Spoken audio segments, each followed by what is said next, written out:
Hi, I'm Tom. And I'm Jackie. Welcome to the Self-Sufficient Mercantile. Nothing fancy. Just keeping it simple.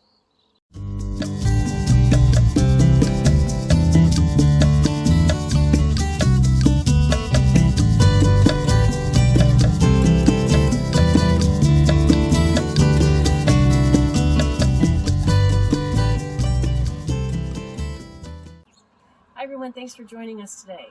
So what we're going to be talking about today are some things that you can get right from the grocery store to plant in your garden and get crops from. The first thing I'm going to talk about is a sweet potato. So this is just a regular sweet potato from the grocery store. What we want to do is we want to get slips from these, which are kind of like little plants that you're going to plant in the ground. So all I did with this one, the one that's in this jar, is I just washed it off, scrubbed, anything that was on the peel off, and then I stuck some toothpicks in the side of it, on two sides, and I waited. I waited probably a couple weeks or so, and then all these little sprouts started coming out of the main sweet potato.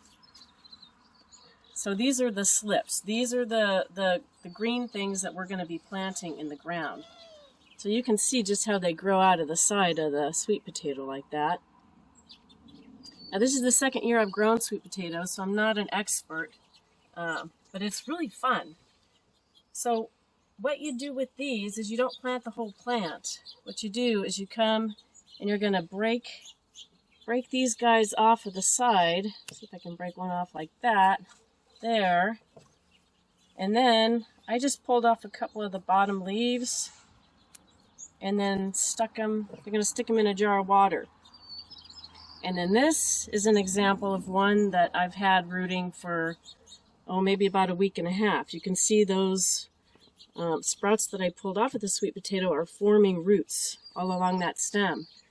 So once we're frost-free here, probably in about, hopefully 2 to 3 weeks, we'll be planting these out in the garden. And then what we'll do is I'll just kind of bury that whole stem, and roots and little plants will develop right off of that main stem. So that's kind of a fun experiment. That's something you can do. Just buy a regular sweet potato from the grocery store and there you go. Now another thing you probably have, I don't know if you've ever done this like I have, kind of forget about potatoes that might be in your cupboard. These guys have started sprouting. I didn't try to do anything, they just did it on their own. So I've done this in the past. I have planted potatoes this way.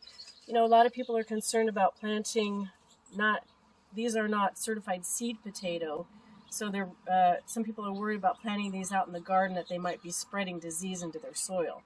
So one thing that's an option that you can do is plant these in a grow bag or a pot. That way you're not, if there are any diseases present, you're not transferring them into your garden soil. So I'll be planting these probably, maybe even this weekend, be planting these guys out. Now another fun thing, I did not plan this at all. This is a horseradish root that I got probably a couple of months ago from the grocery store. And I've had it in the fridge. I made fire cider and this was left over from it. And I was going through the fridge, going through the drawers, and pulled this out and saw these sprouts. So this is going to be an experiment this year. I've never grown horseradish here in California. I'm hoping it's not too hot for it, but we'll see. So I'll be planting this guy out pretty quick here too.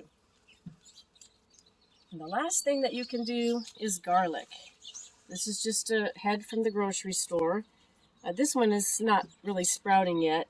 This one isn't really either, but I kind of wanted to show you guys. All you have to do is just break off, a clove, and then you're just going to plant it in the ground.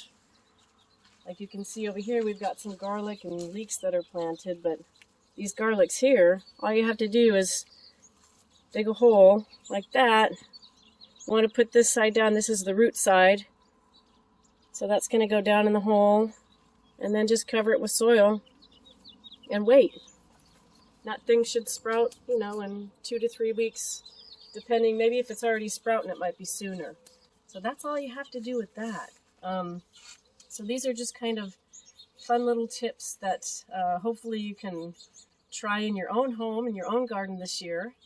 And one other thing that I want to show you guys is from last week. I want to give you an update on that herb tray that we planted. So stick around.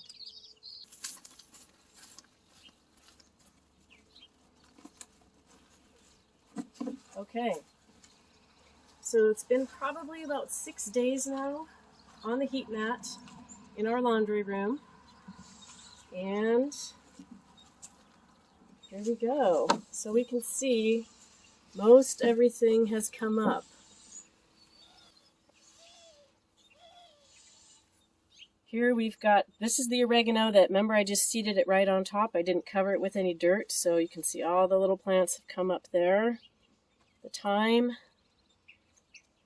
We've got a couple things that are slow here. The parsley, which I said was going to be slow, and then some chives that are also kind of slow. The dill. We've got some sage here. Now these are the garlic chives. They're coming up pretty nice already. And then of course all the basils. Boy, they were up, some of these were up in just 2 days after seeding them. So all the different basils. So I'm really impressed with this system. I definitely would recommend it. Again, it's just like a seed tray. It comes as a kit with a heat mat and a humidity dome. And I haven't watered these at all since I planted them because you can see all the moisture that collects in there. So it really keeps it moist and warm. And I'm just going to let them, well, maybe about another week. Hopefully those other chives will be up. And this humidity dome is nice and tall, so I can leave, you know, the basil, all these crops in here pretty long until everything germinates and I can transplant them out, because they can get quite tall in here without any problem. So anyway, I think that's it for today. I hope you guys have a great one. Thanks for joining us. If you like content like this, we ask that you consider subscribing, hit the like button and the notification bell so you know when we upload new videos.